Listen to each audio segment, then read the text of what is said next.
अभी तो मैं आया हूँ टिकट ताजी ताजी लेके, ताजी ताजी टिकट ले आया हूँ। थे पहले गोभी खोदन लाग रहे हो मेरी, ये ना करो यार। नमस्कार, आप देखना शुरू कर चुके हैं न्यूज़ टाइम। मैं हूं प्रदीप पिलानी। आज हमारे साथ है कांग्रेस प्रत्याशी गोकुल सेतिया, जो अभी कांग्रेस में आए थे और टिकट की जो बाजी है वो तो उन्होंने जीत ली है।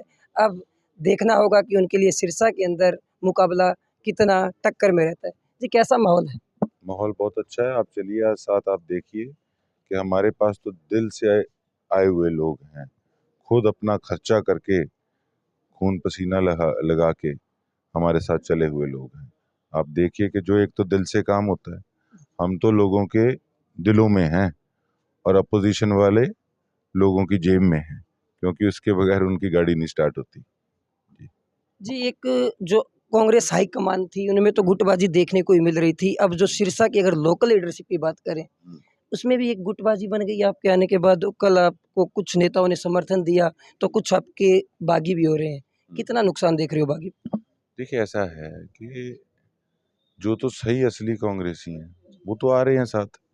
मेरे मामा नवीन केडिया जी, उन्होंने समर्थन दिया, अमीर चावला जी ने समर्थन दिया, और बाकी जो कोई विरोध करने वाला एक आधा, वो तो अपना खुद का उल्लू सीधा करने की ताक में रहते हैं। उनके एक बहुत बड़ा वहम ये हो गया कि शैलजा जी को उन्होंने जिताया है। यार, जिस व्यक्ति को खुद को 7-8 हज़ार वोट आते हों, उसको ऐसा भ्रम नहीं पालना चाहिए। तो वे भी बहुत थी कांग्रेस की और शैलजा जी की। तो कुल मिला के वो लोग तो पहले भी ऐसे व्यक्ति को बना गए जिसने कि नाश कर दिया इलाके का, और 5 साल फिर उसको गालियां निकालते रहे, और फिर जाके आज उसकी गोद में बैठेंगे, आप देखेंगे।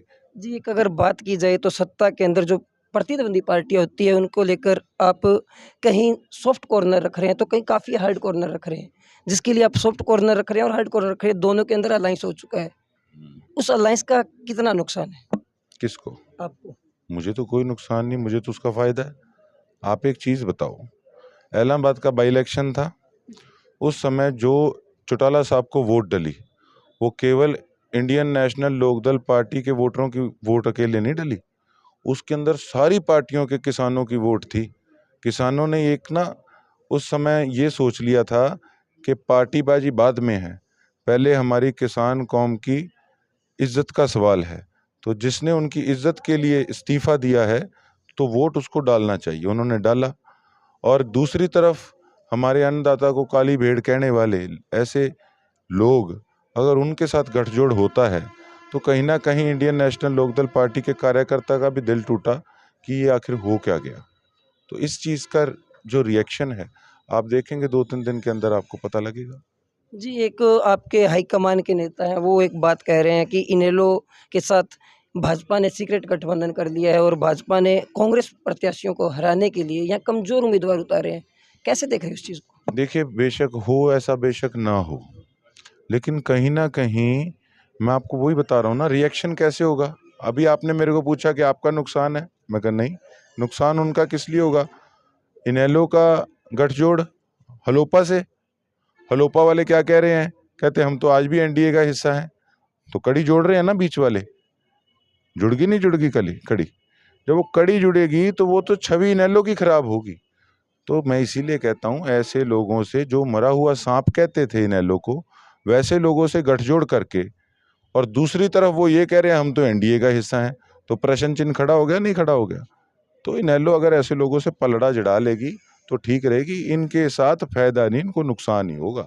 जी, कितना एक इमोशनल रहेगा कि जब आपको पार्टी हाईकमान का आदेश आएगा कि पंजाबी वोटर हैं, इलाहाबाद में काफ़ी पंजाबी वोटरों पर आपका होल्ड माना जाता है, भरत सिंह के पक्ष में आप प्रचार में जाओ, और एक वो नेता जिन्होंने आपका यहाँ समर्थन किया था और आज भी आप अपना सॉफ्ट कॉर्नर कहीं न कहीं उनके प्रति दिखा रहे हैं, तो उनके खिलाफ वोट मांगना कितना मुश्किल रहेगा? देखिए, बात केवल एक कम्युनिटी की नहीं होती। मैं 36 बिरादरी का बेटा हूँ, 36 बिरादरी का भाई हूँ।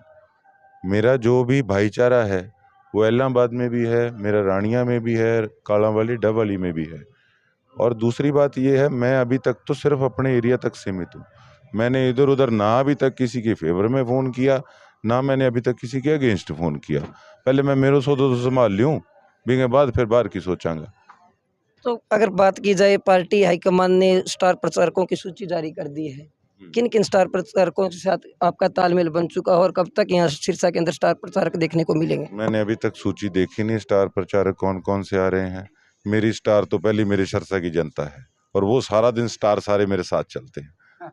तो अब कांग्रेस ज्वाइन कर चुके हैं, कांग्रेस की लहर है, एक तरफ गोकुल का भी माहौल अच्छा देखने को मिल रहा है, तो अब गोकुल किन मुद्दों के साथ आगे बढ़ रहा है? पहले जो लोकल मुद्दे थे, अब कुछ मुद्दों में भी उभार आएगा?